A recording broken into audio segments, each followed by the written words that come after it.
Welcome student. Today I am going to teach you a new chapter number 13 of geography, Earth's movement and changing landforms. Okay. As you know, our Earth consists of a number of landforms like plains, mountains, plateaus, hills, valleys, etc. Okay. All these landforms seem to be static, but in actual they are dynamic. The earth is not stable, but it is constantly being shaped and reshaped. These landforms are subjected to change by climatic processes. Today we will discuss about this thing in this chapter on the topic movements of earth. Here we will read about the exogenic and endogenic forces, then formation of landforms, how the landforms formed, continents like continent, ocean beds, mountain, plateaus and plains, about the earthquake, about the volcanoes, gradation, and landforms like riverine, glacier, wind and marine. Such type of landforms we will discuss in this chapter. Okay, now let us see at a glance what types of earth movements. Here on the flow chart you can see the types of the earth movements. There are two types of earth movement: endogenic forces and exogenic forces. Endogenic forces, there are slow earth movements, slow earth movements and sudden earth movements. In slow earth movements formation, there are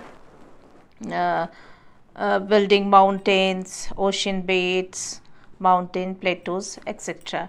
And sudden forces, here about the volcanoes, earthquakes, landslides, etc. Now endogenic forces, you can see that endogenic forces are erosion and deposition.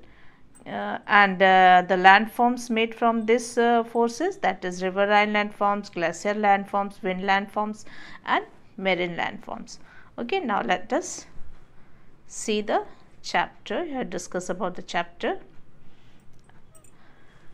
Our planet Earth is dynamic in nature. Various processes that occur inside and outside the Earth give rise to the different landforms we see around us.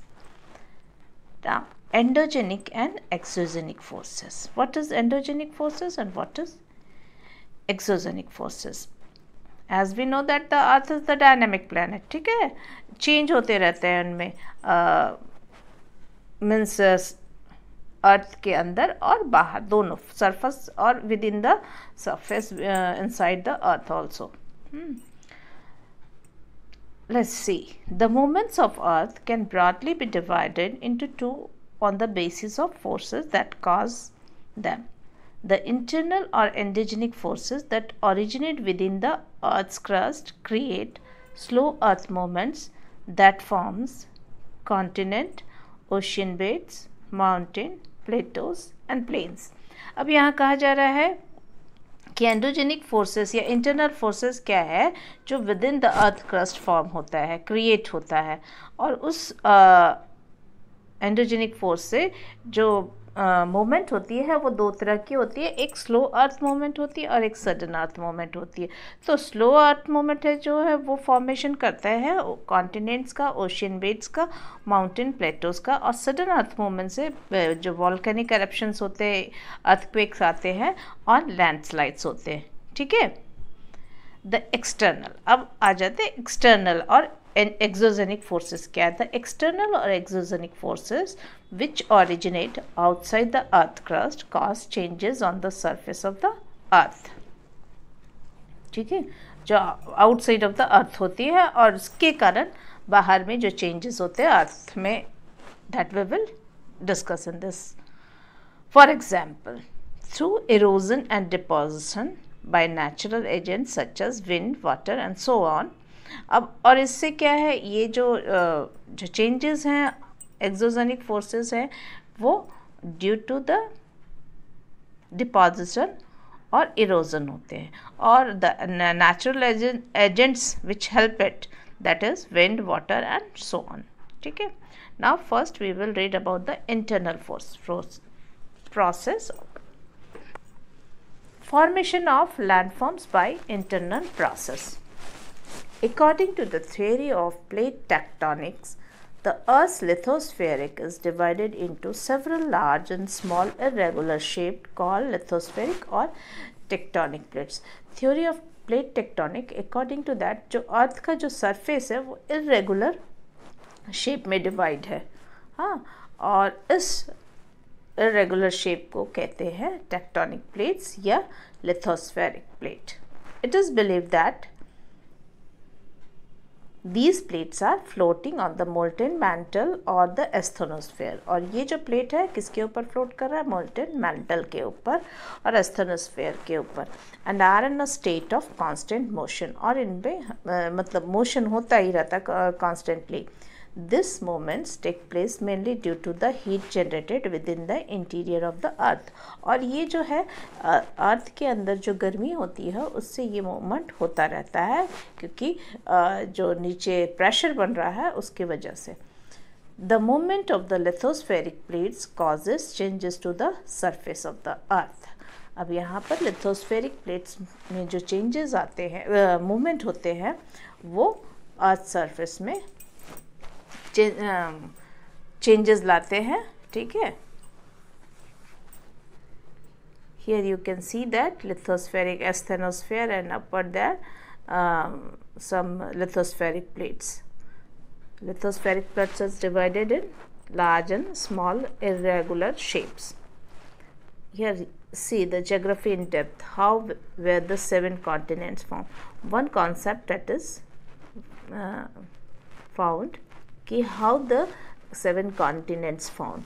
ये कहा जाता है कि पहले जो था, आज ये जो 7 कॉन्टिनेंट्स है वो अलग अलग है, लेकिन पहले वो कहा जाता था कि एक ही शेप में, मतलब एक ही में वो जुड़े हुए थे. ठीक है.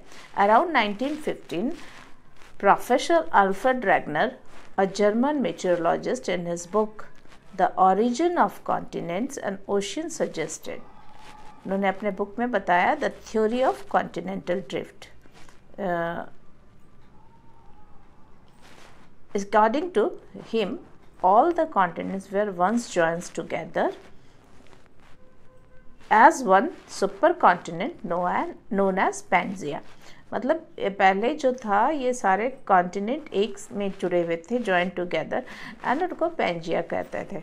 This began to break about 200 million years ago. और ये 200 million years ago धीरे धीरे ब्रेक होने लगे, resulting in the drifting apart of the continents from each other. और इसका कारण हुआ एक दूसरे से वो दूर होते गए कॉन्टिनेंट्स, और this way 7 continents formed. Okay.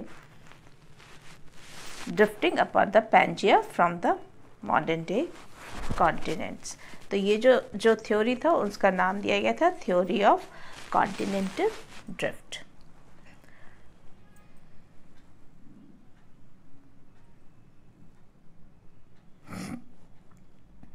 Now, where 2 lithospheric plates diverge or pull apart, it leads to rifts or the formation of continents and ocean basins on the ocean floor by sea floor spreading. When 2 lithospheric plates collide or come together, it may result in the formation of mountain trenches and volcanic or earthquake activity. Means जब इसमें कहा जा रहा है, जब 2 lithospheric plates जो है diverse होते हैं, अलग होते हैं, पार्ट होते हैं, तो it leads to ocean beds. वो ओशियन बेड्स बनाते हैं और फॉर्मेशन ऑफ कॉन्टिनेंट्स भी होते हैं. और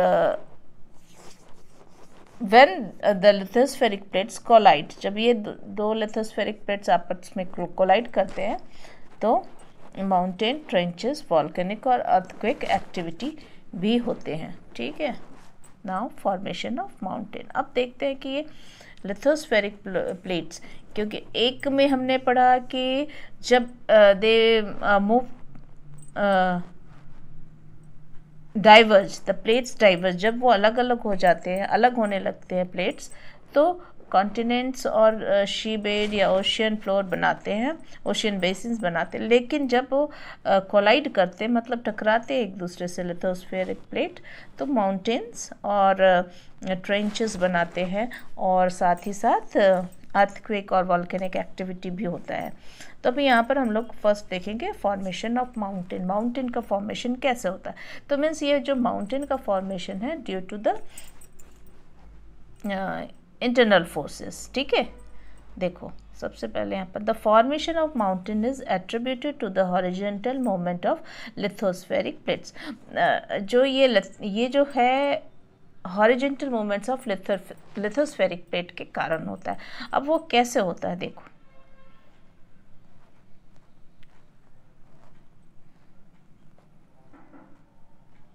the upfold part of ridges are known as anticlines, the downflows or valley are known synclines.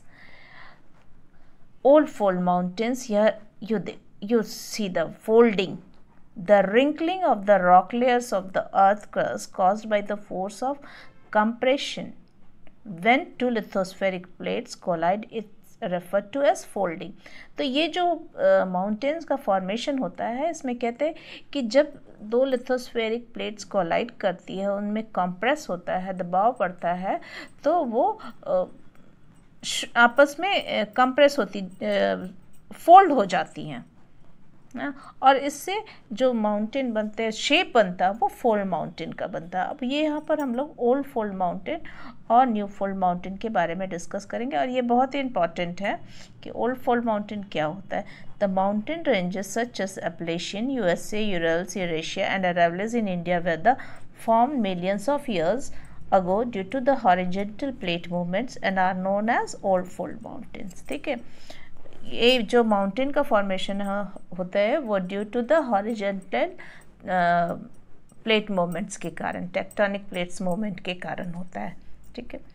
अब यहाँ पर ये देखना है कि जो ओल्ड फोल्ड माउंटेन है, या फोल्ड माउंटेन जो भी है, वो एक दिन के फॉर्मेशन में नहीं होता, कई टाइम लगता है। The old fold mountains have rounded peaks and gradual slopes with a lower height than the young fold mountains. Okay. तो ओल्ड फोल्ड माउंटेन है, जो उसकी क्या कैरेक्टरिस्टिक्स होती है कि वो राउंडेड पीक होती है, पीक जो होती है उसकी राउंड होती है, और जो स्लोप होता है वो ग्रेजुअल स्लोप होता है, मीन्स बहुत से स्टिप नहीं होता है then the young fold mountain. Young fold mountain जो आगे हम लोग डिस्कस करेंगे उसके हिसाब से, मीन्स यंग फोल्ड माउंटेन से इसकी जो पिक होती है वो राउंड होती है अकॉर्डिंग, और स्लोप जो होता है वो ग्रेजुअल होता है। Now new fold mountains, the Himalayas, Rockies, Alps and Andes on the other hand are young fold mountain, as they are still being subjected to horizontal plate movements that are pushing them higher even now. और ये अभी भी कह रहे हैं कि due to the horizontal plate movement जो young fold mountain या न्यू फोल्ड माउंटेन का फॉर्मेशन हो रहा है, और कहाँ कहाँ हिमालयाज है, रॉकीज है, आल्प्स है, और ये अभी भी पुशिंग कर रहे हैं इनको, और हाइट इनको मिलता जा रहा, और ऊंचा होते जा रहे हैं वो अभी भी। हाँ, the young fold mountains are higher, exhibit pointed peaks and deep steep valley. Young fold mountain का जो माउंटेन है वो बहुत हाइट पे होती है, एग्जिबिट पॉइंटेड होती है, जो स्टिप होती है, और जो स्टिप वैली होती है, ठीक है। Now this is the formation, the mountain through the folding. Now the faulting. What is faulting?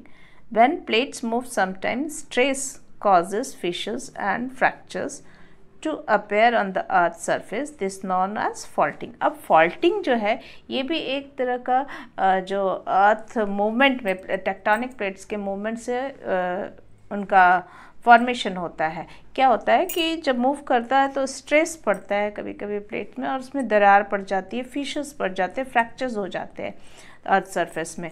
तो this is known as faulting. और इस फॉल्टिंग के कारण भी कई तरह के माउंटेन बनते हैं जिसको हम लोग ब्लॉक माउंटेन कहते हैं. लेट अस सी नाउ. अब यहाँ पर जो टाइप्स ऑफ फॉल्टिंग है वो 3 तरह के हैं. Normal faulting occurs when the horizontal movement of rock is tensional or in opposite direction. Normal faulting जो है, जो ये जो हॉरिजेंटल मूवमेंट है वो अपोजिट डायरेक्शन में या मूव करती है away from a given point. जो भी पॉइंट है उसकी ओर. A normal fault cause the block on one side of the fault to move down relative to the other side, that is left hanging above. इसमें क्या होता है कि जो दरार पड़ जाती है, फिशेस पड़ जाते हैं जो इनमें प्लेट्स में, तो उसमें जो होता है कि एक साइड एज इट इज़ बना रहता है और दूसरा साइड जो है जिसमें वो दब जाता है. ठीक है. उसी तरह से आप देखो यहाँ पर, आप पिक्चर से देख सकते हो फॉल्ट लाइन, और फॉल्ट लाइन में एक पोर्शन एज इट इज़ है, दूसरा पोर्शन जो है प्लेट्स का वो दब गया है. उसी तरह से रिवर्स फॉल्टिंग में क्या होता है, occurs when the horizontal movement of rocks is compressional leading to the block of rock strata being pushed up along the fault line. अब ये जो fault line होता है या जहाँ पर दरार पड़ती है उसमें जो प्लेट है या जो अर्थ क्रस्ट का जो पार्ट है उसमें वो कुछ पार्ट जो फॉल्ट वाला पार्ट है वो ऊपर उठ जाता है और दूसरा एज इट इज़ रहता है. पहले में क्या था, नीचे हो गया था, अभी में क्या हुआ, ये ऊपर उठ गया. कंप्रेशनल स्ट्रेस देखो यहाँ पर किस तरह से आपको दिखाई दे रहा है. ठीक है.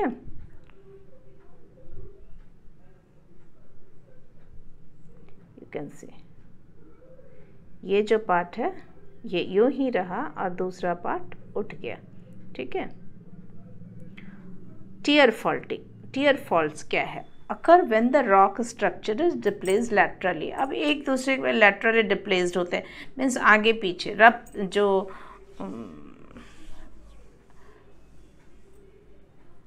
इन अपोजिट डायरेक्शन, मतलब आगे पीछे के डायरेक्शन में वो उनमें फॉल्ट आता है. For example the San Andreas fault in California.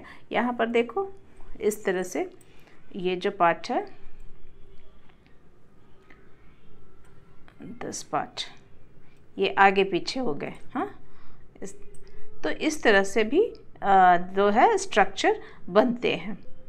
तो यहाँ 3 तरह के फॉल्टिंग बताएं, नॉर्मल और उसके बाद reverse and third one is tear faulting. तो नॉर्मल में क्या होता है, एक पार्ट यूं ही रहता है एज इट इज़ और दूसरा जो फॉल्ट वाला पोजीशन से वो नीचे हो जाता है. और दूसरे में रिवर्स फॉल्टिंग में जो है दूसरा पार्ट ऐसे ही होता है और ऊपर वाला पार्ट फॉल्ट से ऊपर वाला पार्ट ऊपर की ओर उठ जाता है.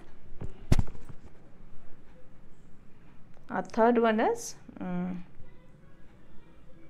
लैटरली डिप्लेस्ड होते हैं, तो आगे पीछे हो जाते हैं. ये में उसमें कोई उठाव नहीं होता है.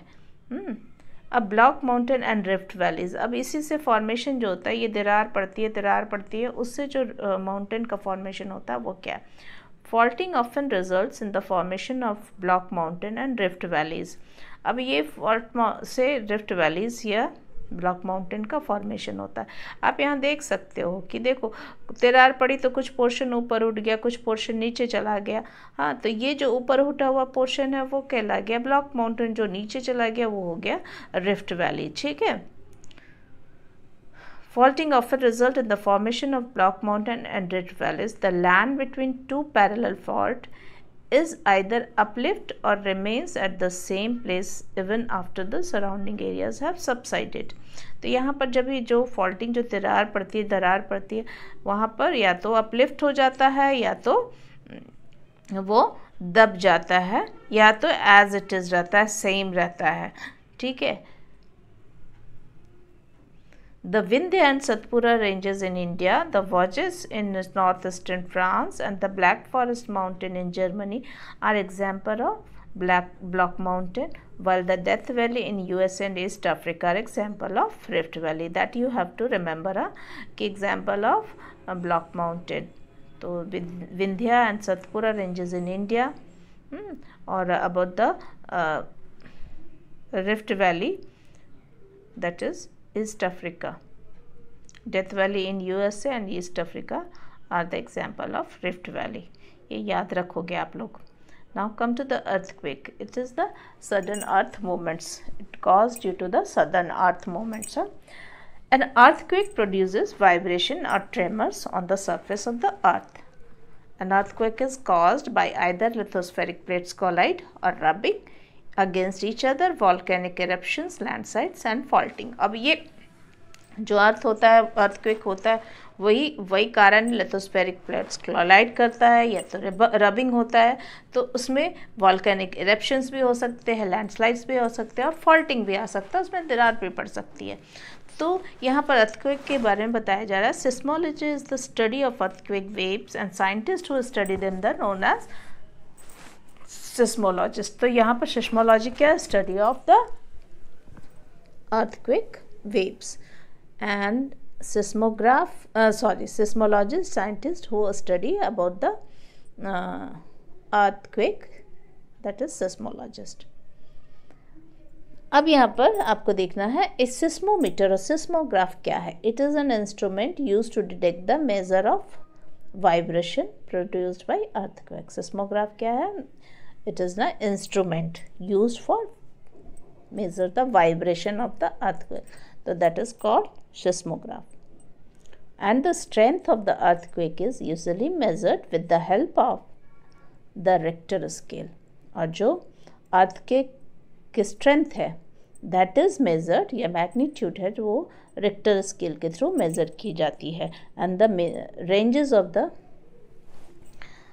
that instrument is 0 to 9, which ranges over 0 to over 9. Severe earthquakes, which measure 6 and above on the Richter scale, causes extreme destruction, leading to havoc and extensive loss of life and property. तो यहाँ जो ranges है 0 to 5 में उतना destruction नहीं होता है, लेकिन जैसे ही 6 से ऊपर यदि जो रिक्टर स्केल का मेज़रमेंट आता है तो उसमें हेवी डिस्ट्रक्शन होता है, लॉस ऑफ लाइफ, प्रॉपर्टी, और it is extreme destruction source. ठीक है. Now next here just see the epicentre and about the focus. What is epicentre? तो जहाँ से अर्थक्वेक सरफेस में डिस्ट्रक्शन शो करता है, दैट इज़ एपिसेंटर. और फोकस कहाँ है? जहाँ से ओरिजिनेट होता है अर्थक्वेक, दैट इज़ फोकस. तो यहाँ पर ये दो डिफरेंस आपको जानना ज़रूरी है. The epicentre, what is epicentre? Epicenter is the point on the Earth's surface vertically above the focus which suffers maximum damage during the occurrence of the earthquake. तो आपसे पूछा जा सकता है कि epicenter क्या है? तो that is the point, epicenter is the point where the maximum damage occur on the earth of an earthquake. Or focus, the focus of an earthquake is the point which is the place of the origin of the earthquake under the surface of the earth. ये आपको याद रखना है. What is the difference between focus and the epicenter? Epicenter the point under the earth's surface, and focus is the point under the earth's surface and epicenter is the point above the earth's surface या on the earth's surface. ठीक है. On the earth epicenter का point है. ठीक. Now from the focus the earthquake waves travel in all direction and these vibration are referred to as seismic waves. earthquake waves में travel करता है different directions में wave. हाँ, तो इस waves को क्या कहते हैं? seismic waves. Now volcanoes. अब sudden earth movement next point है about the volcanoes. What is there? When two lithospherics collide, one goes under the other, volcanic activity is caused. जब दो collide करता है और एक जो लिथोस्फेरिक प्लेट है दूसरे लिथोस्फेरिक प्लेट के अंदर चला जाता है, तो such type of situation create, volcanic activities caused, हाँ, उसका कारण बनता है। तो a volcano is defined as a vent or an opening in the crust of the earth which allows hot magma, volcanic ash, steam, rock, particles and gases to escape from below the surface of the earth. The given figure on the right shows the different parts of volcano. तो अब इसमें क्या होता है, went के through जो है magma है, हॉट मैग्मा है, वो बाहर निकलने की कोशिश करती है। जब बहुत ज़्यादा है उसमें हीट और प्रेशर बढ़ जाता है। Volcanic gas, steam, rock, particle gases to escape from below the surface of the earth. ठीक है, अब यहाँ on the basis of their frequency of eruption volcanoes are classified into active, dormant and distinct volcano. तो यहाँ पर बता दिया गया है कि ये जो वॉल्केनो है वो उनके ऑकरेंस फ्रिक्वेंसी के अकॉर्डिंग 3 पार्टमेंट को डिवाइड कर दिया गया है, एक्टिव, डोरमेंट एंड एक्सटिंक्ट। तो यहाँ पर आप इस पिक्चर से आप लोग देख सकते हो कि कैसे वॉल्केनिक एरप्शंस होते हैं। मैग्मा हॉट मैग्मा चैम्बर है जो बाहर जब उसमें बहुत ज़्यादा प्रेशर पड़ता है तो वो बाहर निकलने का रास्ता ढूंढती है, और जहाँ से वो उसे वेंट मिलता है, ओपनिंग मिलता है, वहाँ से वो बाहर निकलती है। ठीक है,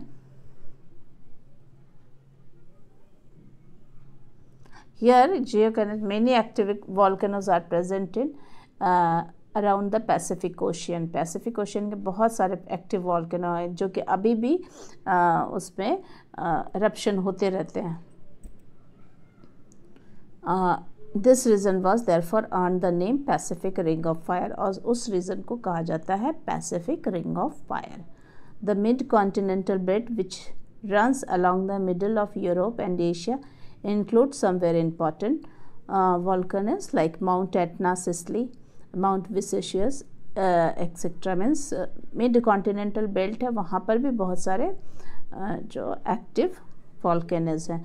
तो आपसे पूछा जा सकता है एक्टिव वॉल्केनोज कहाँ कहाँ पर आपको ज़्यादा देखने को मिलता है, तो पैसिफिक रिंग ऑफ फायर उस एरिया में भी बहुत सारे हैं, और मिड कॉन्टिनेंटल बेल्ट में भी।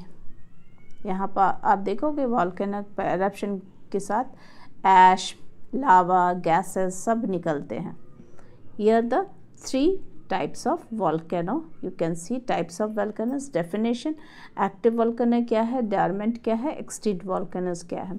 तो active volcano क्या है, the erupt frequency or have erupted erupt frequently or have erupted in recent time and show science of instability, मतलब वहाँ स्टेबल नहीं है और एरप्ट फ्रिक्वेंटली, जल्दी जल्दी वहाँ पर एरप्शन हुआ है। ठीक है, एग्जाम्पल है माउंट किलेवा, हवाई, माउंट एटना, सिसिली, एक्सेट्रा। आपको 1 या 2 नाम याद कर लेना है इसमें। नेक्स्ट है डॉर्मेंट और स्लीपिंग वॉल्केनो। तो they have been known to erupt in historical times and show signs of possible eruption in future.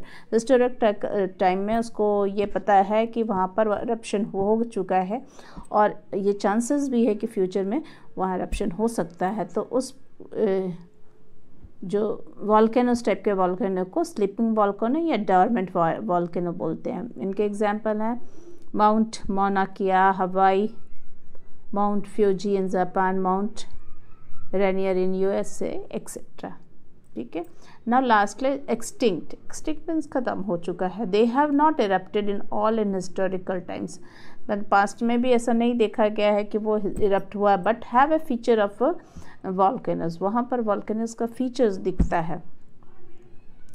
तो such type of volcanoes are known as dead volcanoes, and that example is Mount Kilimanjaro, Tanzania, that is Tanzania, Mount Warning, that is in Australia, Mount Elbrus in Russia. These all are extinct volcanoes. ठीक है, now comes the formation of the landforms by external process or forces, external forces. Okay.